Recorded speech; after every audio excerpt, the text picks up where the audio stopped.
right, so Sophia, you went to the highest levels. You actually wrote a letter to President Obama and invited him for dinner. You didn't hear back from him on that letter, but then you wrote him again, right?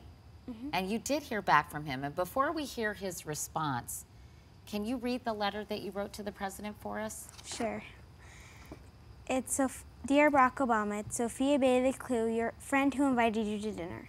You don't remember me, but if you don't, that's fine. But I just wanted to tell you I'm so glad that you agree that two men can love each other, because I have two dads, and they love each other. But kids at school think it's gross and weird, but it hurts my heart and feelings, so I came to you because you are my hero. If you were me and you had two dads that loved each other and kids at school teased you about it, what would you do? Please respond. That's so nice.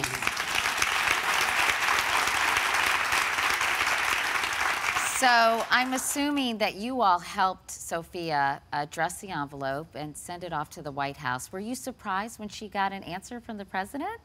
Well, we were thrilled. You know, she brought us the letter and read it to us. We're sitting at the kitchen table, and she asked if we would mail it, and I Facebooked it, and it blew up. And so by the next day, when I put it in the mail to the president, it had, like, gone internationally. So he really probably felt a lot of pressure to respond, didn't he? They were like, you better answer this one, Mr. President. But he did, and you got a letter back from the president. How long did it take, by the way? I'm just curious. 5 days. 5 days later. Wow, the power of the internet, right? Or the power, Sophia, of your well-written letter. And you did get a letter back from President Obama. And in fact, John, you have what he said in the letter, or at least in part what he says. Dear Sophia, thank you for writing me such a thoughtful letter about your family. Reading it made me proud to be your president and even more hopeful about the future of our nation. You are very fortunate to have two parents who care deeply for you. They are lucky to have such an exceptional daughter in you.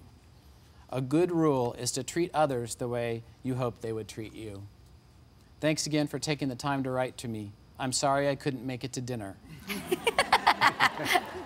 And when you opened it and read it, what did you think? And how did it make you feel? I felt like I was very special and that he actually cared about my family.